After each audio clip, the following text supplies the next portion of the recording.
Monsieur François Alfonsi, député européen du groupe Vert, et Monsieur Paul Moulac, député apparenté Union démocratique bretonne, membre des régions et Peuple solidaire, ont organisé ce mercredi 4 décembre 2013 au bureau du Parlement européen à Paris une conférence de presse sur la situation politique au nord du Mali. Était invité à cette conférence M. Moussa Ag Assarig, représentant MLA en Europe, M. Mehdi Ag Bouhada, chargé des relations avec l'Afrique du Nord du MLA, M.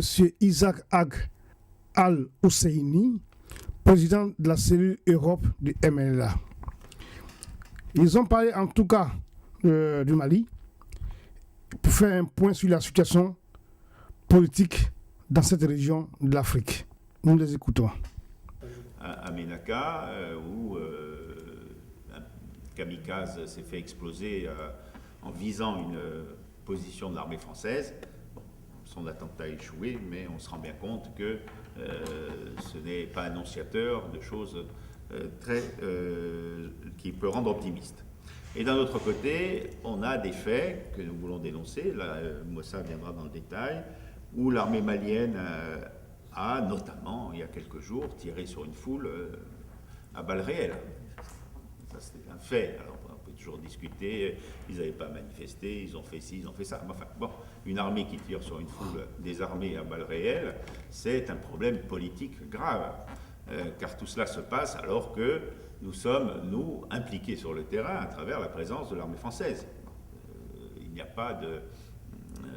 ce n'est pas dans une situation où notre responsabilité n'est pas engagée. Notre responsabilité est engagée, puisque l'intervention militaire a fait de l'armée française le véritable patron, quelque part, aujourd'hui en place sur le territoire.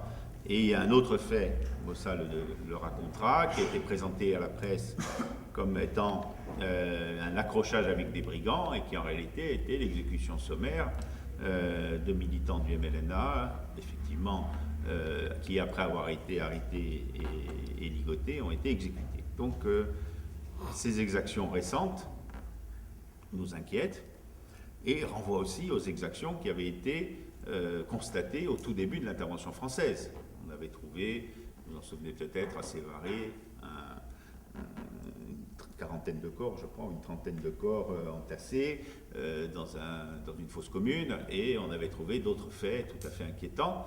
Et la question qu'on avait à l'époque posée, c'est où sont les enquêtes, comment elles progressent, que deviennent les responsables, qui sont-ils, etc.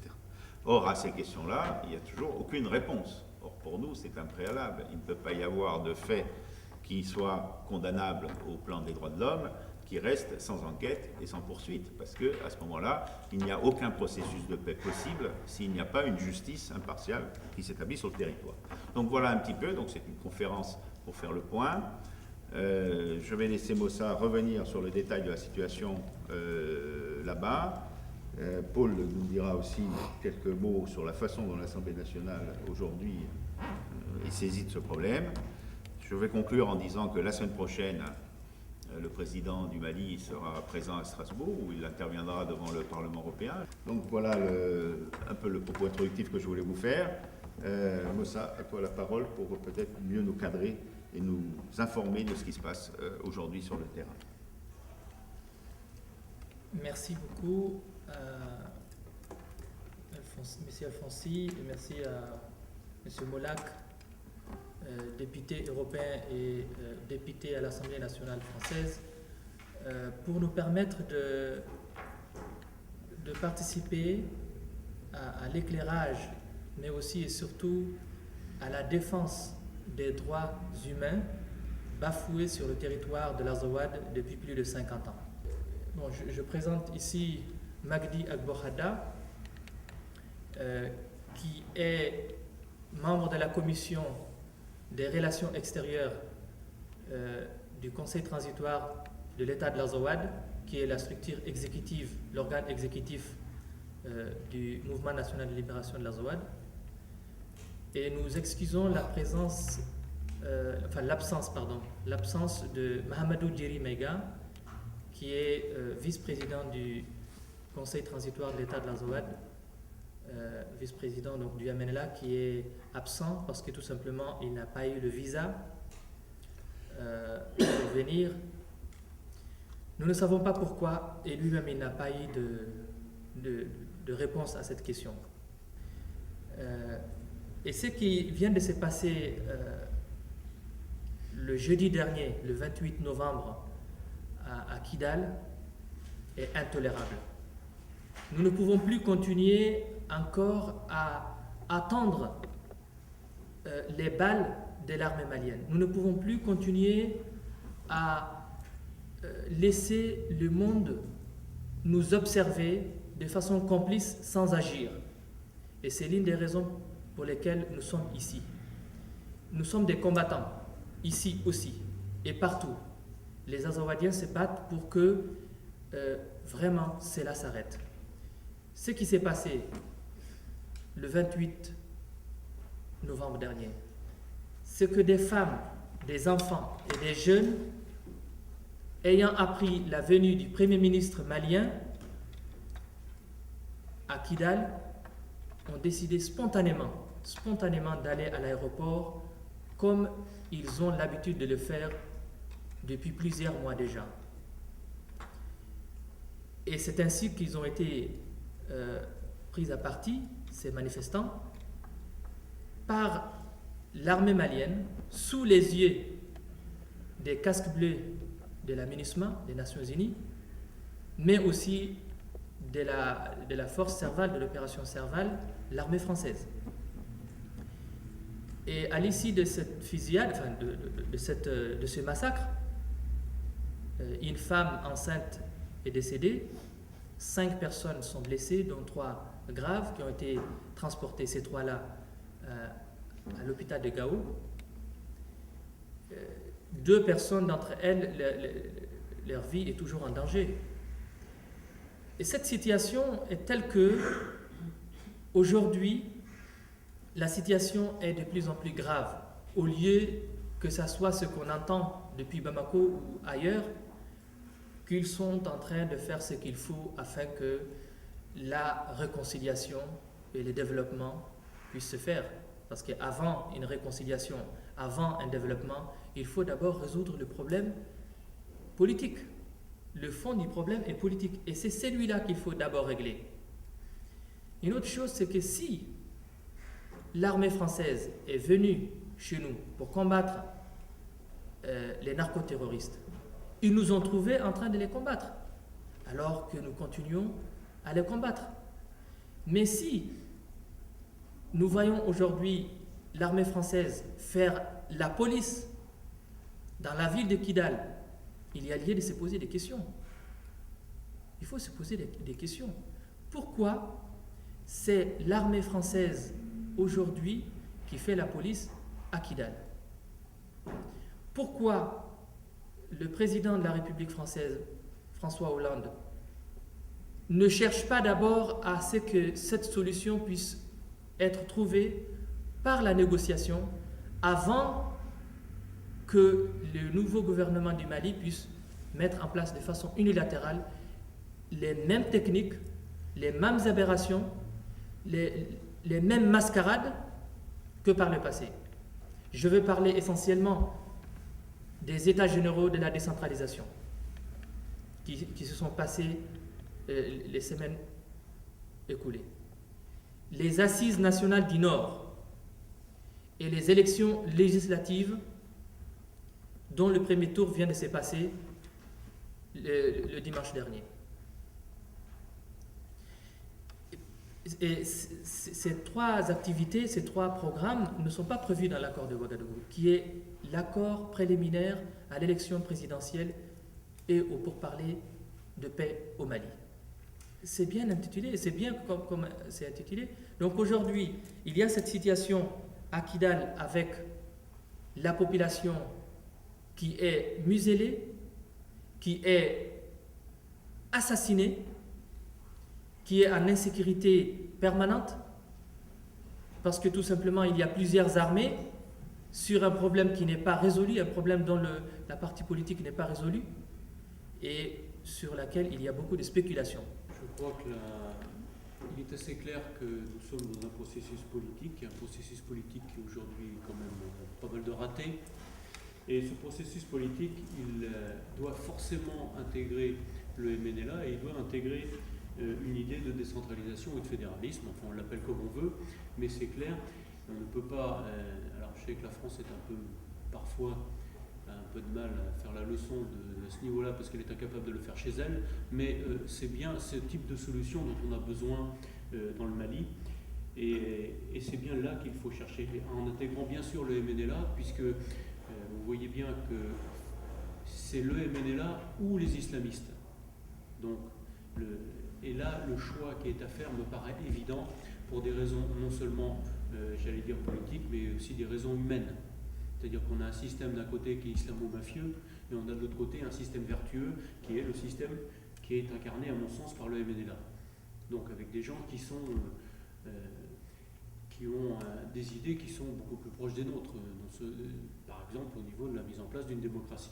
Cette fusillade, enfin d'un seul côté, puisque c'est l'armée malienne qui a tiré sur la foule sur l'aéroport, on voit bien que le problème, il y a un problème politique qui n'est pas réglé. Tant que ce problème politique n'est pas réglé, on n'arrivera pas à apaiser les choses.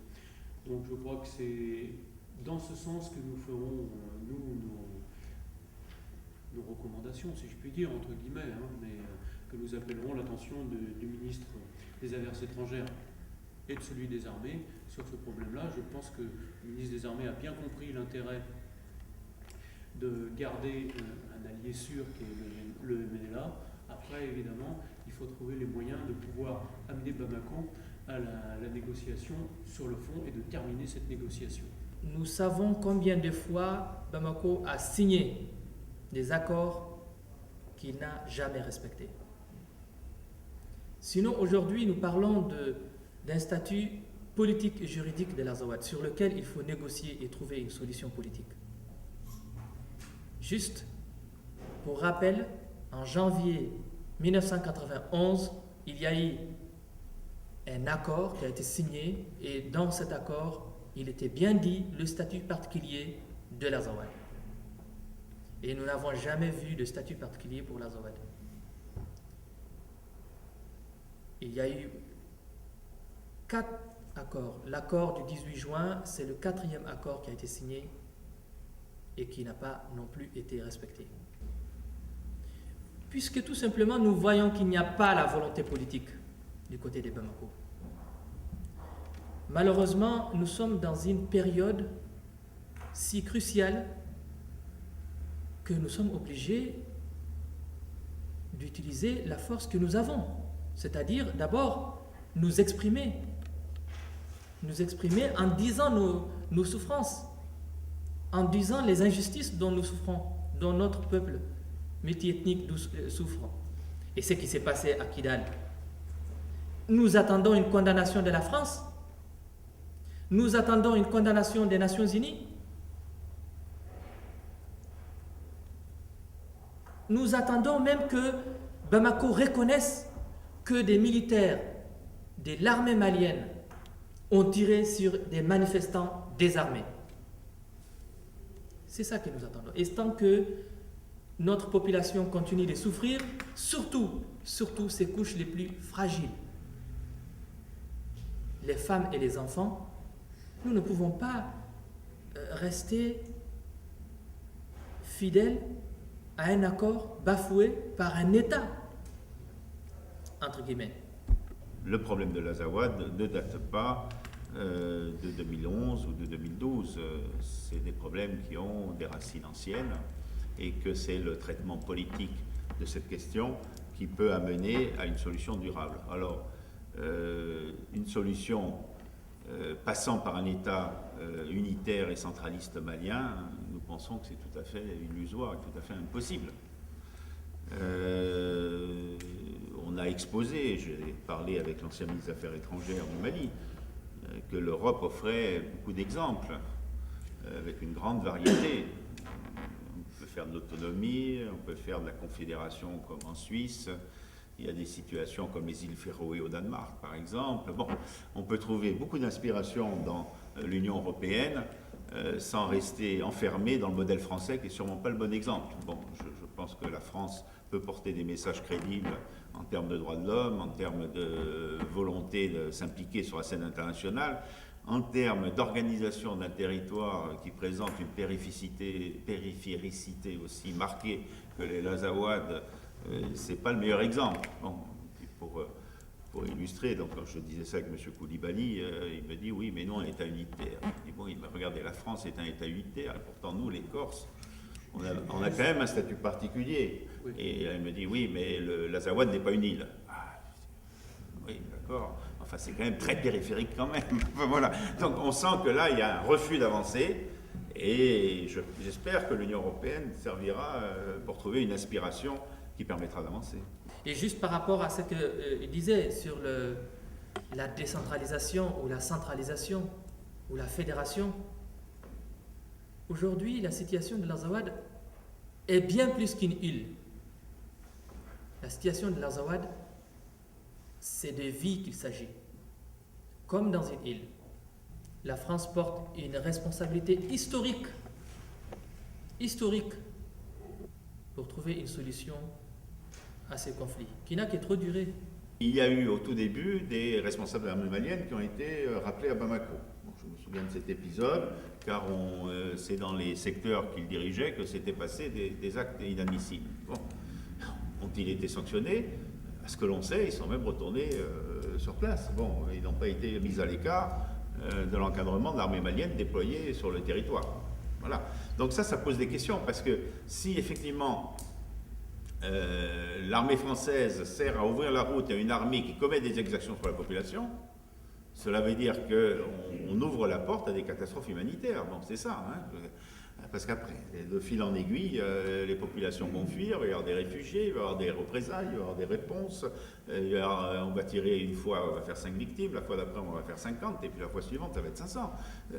On rentre dans un engrenage qui est l'engrenage d'une situation qui va dégénérer, et à ce moment-là, l'échec politique de l'intervention française sera consommé.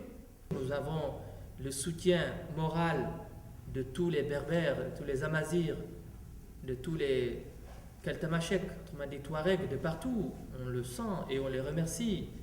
Et enfin, ça va de soi, je pense. Je pense que le problème est beaucoup plus important aussi si on va du côté culturel. Quand on parle de Amazir, c'est beaucoup plus important. Nous voulons passer un message, puisque on va le faire aussi en écrivant directement, mais nous voulons aussi le faire passer par vous, en disant que la sécurité de l'Afrique incombe bien sûr aux Africains. Nous, de l'Azawad, nous sommes Africains. Et donc c'est à nous aussi d'assurer la sécurité de nos populations. Et quand on parle spécifiquement de l'Azawad, du Sahel, nous ne pouvons pas être mis à l'écart de la sécurisation du Sahel et de l'Azawad en particulier.